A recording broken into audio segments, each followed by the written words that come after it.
Cancer সচেতনতা এবং প্রতিকার নিয়ে কথা বলছি আমি ডাক্তার শাহনাজ চৌধুরী।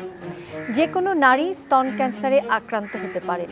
সারা বিশ্বে প্রতি ৮ জন নারীর মধ্যে একজন স্তন ক্যান্সারের শিকার হচ্ছেন।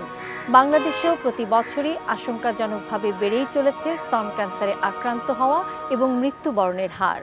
আপনার পরিবারে মা, বোন, মেয়ে অথবা খালার মতো মায়ের দিককার নিকটতম আত্মীয়ের স্তন ক্যান্সার হলে আপনারও এই রোগে আক্রান্ত হওয়ার ঝুঁকি অনেক গুণ বেড়ে যায়।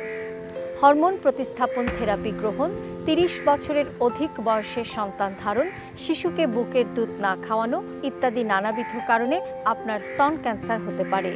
শুধু নারী নন, পুরুষরাও আক্রান্ত হতে পারেন এই ক্যান্সারে। কাজে আর দেরি নয়, দ্রুত নজর দিন স্তনের স্বাস্থ্যে। আপনি নিজেই আপনার স্তন পরীক্ষা করুন। ২০ বছর বয়স থেকে শুরু করুন নিজে স্তন পরীক্ষা। প্রতি মাসে একবার, মাসিক শেষ হওয়ার সাথে সাথেই ৫ম অথবা ৭ম দিনে আয়নার সামনে দাঁড়িয়ে অথবা গোসলের সময় আপনার স্তন এবং বগলের নিচের অংশ পরীক্ষা করুন।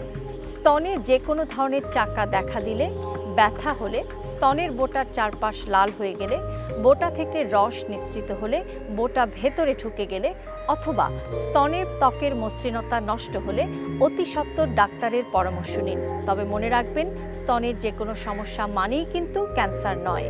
সংকোচ পরিহার করে স্তনে যে কোনো ধরনের লক্ষণীয় পরিবর্তন ধরা পড়লেই পরীক্ষা নিরীক্ষার মাধ্যমে নিশ্চিত হন যে সেটি ক্যান্সার কিনা।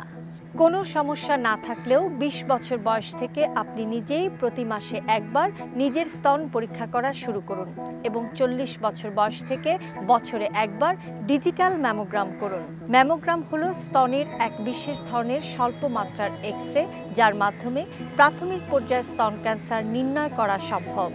আশার কথা এই যে প্রাথমিক পর্যায়ে স্তন ক্যান্সার সম্পূর্ণ নিরাময়যোগ্য, কাজেই প্রয়োজন দ্রুত শনাক্তকরণ।